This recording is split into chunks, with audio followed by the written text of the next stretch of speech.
So yesterday I put probably a pallet's worth of supers into the Honey house to warm. I'm going to extract that this afternoon. So I've come out this morning to start rounding up some of these odd sites where we've got a couple of sites here and there and half a dozen and another site just down the road that I've not taken supers off yet. So I skimmed these off. Some will be full, certainly the bottom two with that one. But we'll see about the rest, and we'll get that skimmed off and we can get that warmed up and extracted this week, hopefully. I'm over at Hightown then. This is a site where we're going to do our little Zoocan trial with the Zoocan products. But look at the amount of pollen coming in on these bees. Almost every single bee coming in, bright yellow pollen. So obviously, I was pointing out to Vicky yesterday the amount of bees on the ivy when we're picking the girls up from nursery. But loads and loads going in. But as you can see, we can't do our trial because we've still got supers on some of these hives. So I brought some clearer boards, but I've learnt my lesson. Let's not get pinged, Stu, let's not get pinged. I've learnt my lesson and I've brought some pallet wrap. So I'm going to put the clearer boards on and shrink wrap the supers, and that way we're not going to get rubbed out.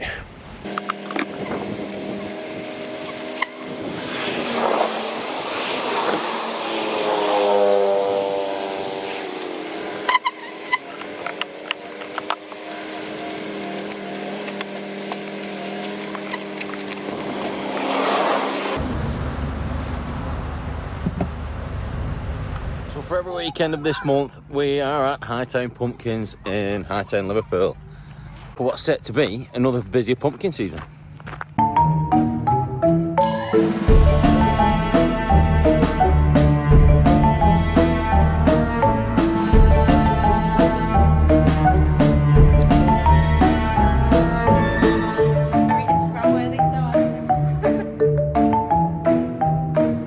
Good morning. So I literally got no content last week, so I don't know how much of a video I'm going to get out this week. Reason being, truck went in for its MOT and failed. So it's been repaired, but for whatever reason the part that we put on the car or the computer or whatever isn't recognising it's had a new part on, so we're going to have to get that figured out, and then it's case of catching up this week, getting out on the bees, loads and loads of feeding. I'm so behind on my feeding, and I swore I weren't going to let that happen this year. So I'm just off to unit now. Got some an order to send out. I'm on the radio, BBC Radio Lancashire at 10:40-ish. So I'll try and record that, if there's anything worth recording. I've another phone call after that, and then yeah, start filling feed tubs and things like that, and ready to be back out on the bees tomorrow, because apparently the truck will be ready. With Simply Beeutiful, and I'm delighted to say Stu joins me on the show. Good morning, Stu. How are you? Morning, Sharon. I'm really good. And yourself? I'm very well, thank you for asking. One hive to where you are today. Just sort of fill me in. How did that happen? So obviously we spoke about this before, but yeah, in 2016 I had a near fatal accident where I was crushed, and then I decided with this spare time post accident I was going to get myself a little hobby, which actually was woodwork, and then foolishly chopped all the fingers off my left hand. So then obviously with quite a bit of time on my remaining hand, I thought, I always had this little idea. I wanted a one beehive at the bottom of the garden and a couple of jars of honey. What is it that you love? Because if I think of bees, I think, oh, they're cute. There's one in my conservatory. They make me a tad nervous, I've got to say.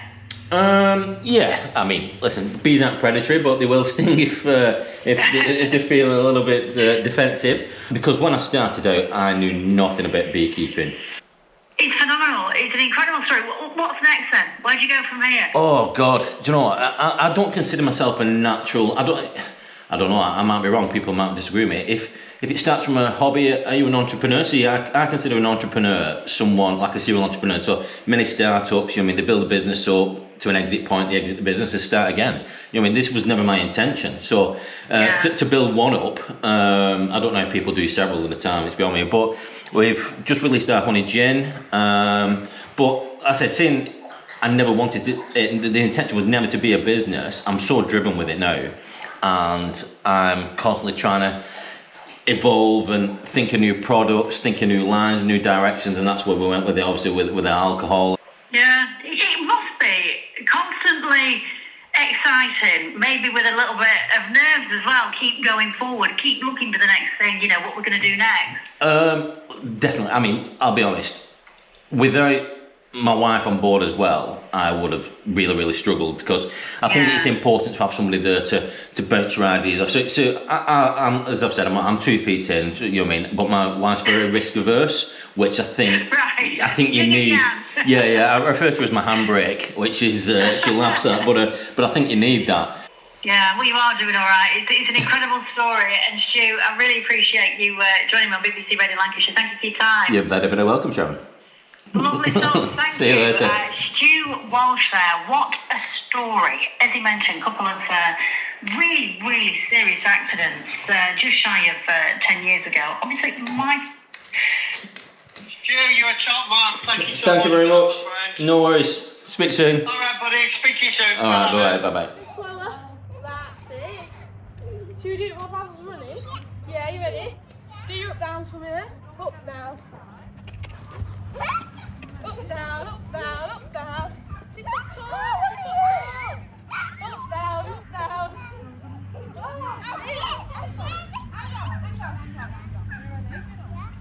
Foot in. Up down, up down. Up down, up down. Up, down, up, down, up, down, up, down. So the truck's back at last. Got everything lost without it, and we've come to feed the bees. So turn my IBC on. IBC to my petrol pump, and then all the way down to my nozzle over here. So unfortunately, this site is a little bit too far away to be using the nozzle. I could do a fire hose really on a reel, but it'll do to here. I'll fill the jerry cans and then we'll get some more feed in these bees. I just spoke to Richard the farmer. He said, I don't know what was happening Friday, but your bees were going manic. Constantly flying over on a flight path. Obviously that's the ivy, isn't it? It was a little bit warmer on Friday. So hopefully they managed to bring some decent pollen and nectar in. Right, I'll get suited up and we'll start feeding these. So the bees at the minute are horrific. Absolutely horrific. So they certainly don't want to be open this time of year. And have me, even though I'm giving them syrup, messing about inside.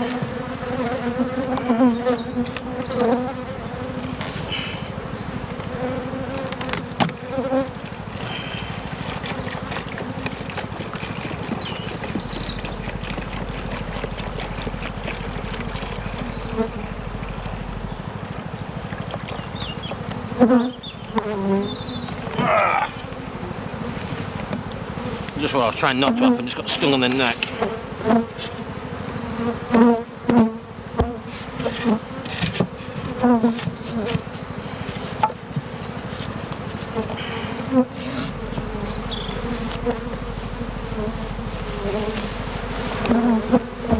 It's been like this for 2 weeks now.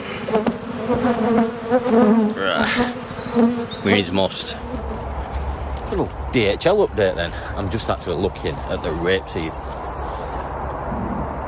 Just at the back, and it looks an epic crop for next season. So it's well away now. Obviously the mild autumn has allowed it to get out the ground and pass the flea beetle. No, cabbage stem flea beetle, isn't it? Yeah. So yeah, I'm just going to. No checks, obviously, this time of year. I've got some fondant, so I'll show you the one I'm going to stick on these, actually. So I'm saving the Zircon ones for the Hightown site, and I said I've got Auntie Sharon's fondant, so it's the one my auntie got me from where she works. He had a load of surplus, out of date, whatever. But hive-wise, still a bit of flight on these. Probably more of a cleansing flight, so a little bit of ivy, but notice this one's still got a super on. They won't be filling that now, so I'll whip that off. So I'll get suited up, whip that off, and get a little bit of this fondant on. let me show you this suit from yesterday as well. Can you make that out? Look at the stings in my pocket, and particularly around my ankles.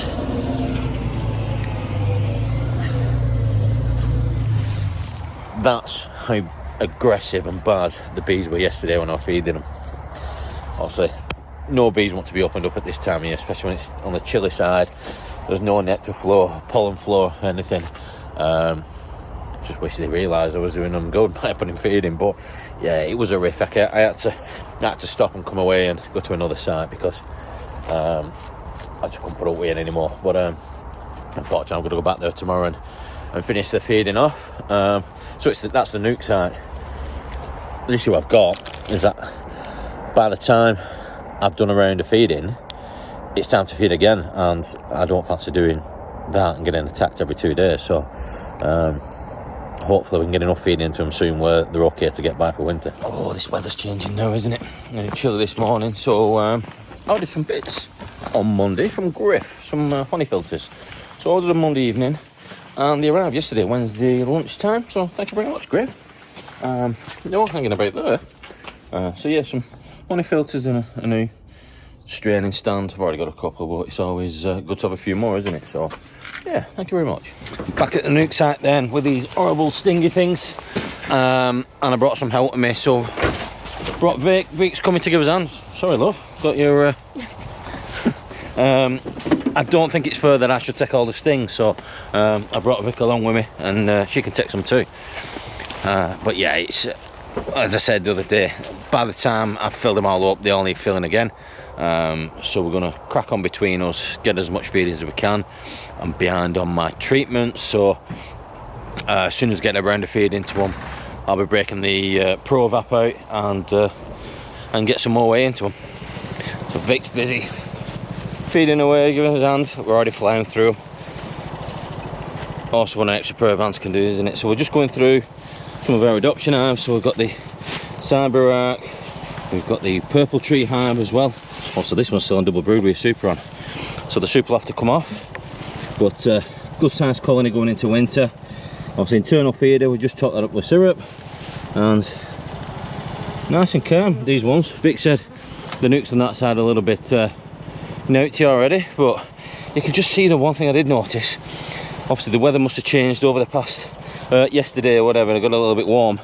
The amount of bee poop over everything, look at that, especially on the, you can see. So they've been getting out on cleansing flights, so they must have been cooped up for a little bit. But yeah, generally going through these, anything with internal feed is going to get topped up. There are a few Langstroth nukes and national hives there that we're going to have to put feeders and eeks on. I may have to purchase or even make those. Friday and I'm next to no content. I was hoping to get a lot more done this week, but feeding's taking up massive amounts of time, and rightfully so. I'm just giving these dinosaurs a little bit of feed. They're getting huge now, and eating a lot. But so yeah, do that, and then I've got a lot of jarring to do and prep tomorrow back at Hightown pumpkin patch as well. So God, they're inquisitive, following me around all the time like little dogs. Right, get these fed and get back in the unit and get some stuff done.